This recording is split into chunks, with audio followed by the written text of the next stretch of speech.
तो भाई मेरे विनोदो, कैसे हो आप सब। और आज की जो वीडियो है ना, वो भी किसी विनोद के चलते ही बन रही है।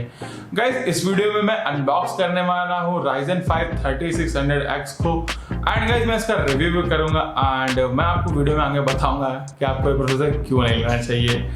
तो गाइस, मेरा नाम है ऋषभ, आप सबका स्वागत है मेरे यूट्यूब चैनल UrTechConsumer में। वीडियो को फटाफट शुरू करते हैं, बट उससे पहले लेट्स रोल द इंट्रो।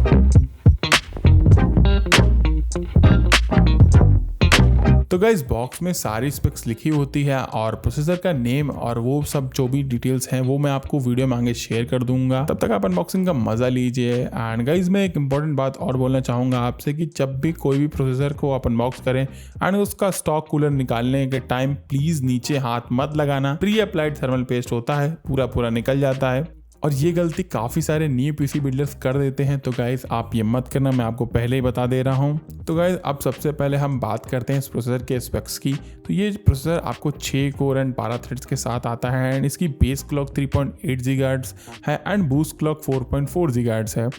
ये प्रोसेसर 7 नैनोमीटर की टेक्नोलॉजी से बना है एंड अगर हम L3 कैश की बात करें तो वो भी 32 MB की है, जो कि काफ़ी ज़्यादा है।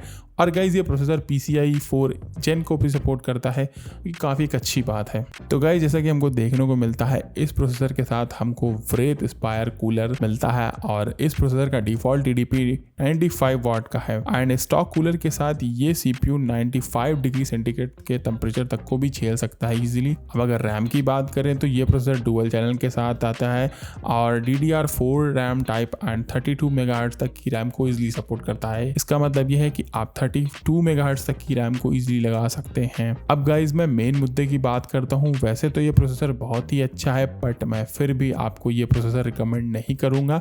इससे अच्छा आप Ryzen 5 3600 ही लें। अब R5 3600 को रिकमेंड करने का रीजन ये है कि दोनों में प्राइस का काफी डिफरेंस है, बट स्पेक्स का ज्यादा नहीं है। 3600 में आपको बस बेस क्लॉक 3.6 GHz की और बूस्ट क्लॉक 4.2 GHz की है, जो कि मोर देन इनफ है। एंड अगर आप 3600X लेने का सोच रहे हैं तो फिर मैं आपको बोलूंगा कि थोड़े पैसे और डालिए और 36 की जगह 3700X ही ले लीजिए।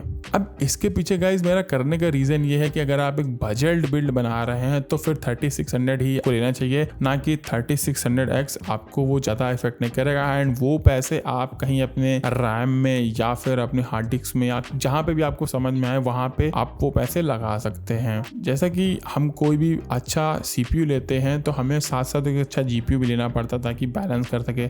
अब कहीं ऐसा ना हो कि आपने ले लिया CPU बहुत अच्छा और GPU बहुत घटिया लिया, तो आप भी ज़्यादा परफॉर्मेंस नहीं ले पाएंगे। एंड कई बार ऐसा लोग करते हैं कि CPU बहुत घटिया लेते हैं, GPU बहुत अच्छा लेते हैं, तो फिर वो बॉटलनेक करता है सिस्टम। तो गाइस, इसलिए मैं बोल रहा हूँ। एंड अगर इस पर बहस करी जाए तो बहुत लंबी बहस बनेगी। खैर, इस पर एक लंबी बहस हो सकती है और मैं वीडियो को और ज़्यादा लंबा नहीं करना चाहता हूँ, वरना आप सब भी बोर हो गए, विनोद बन जाओगे।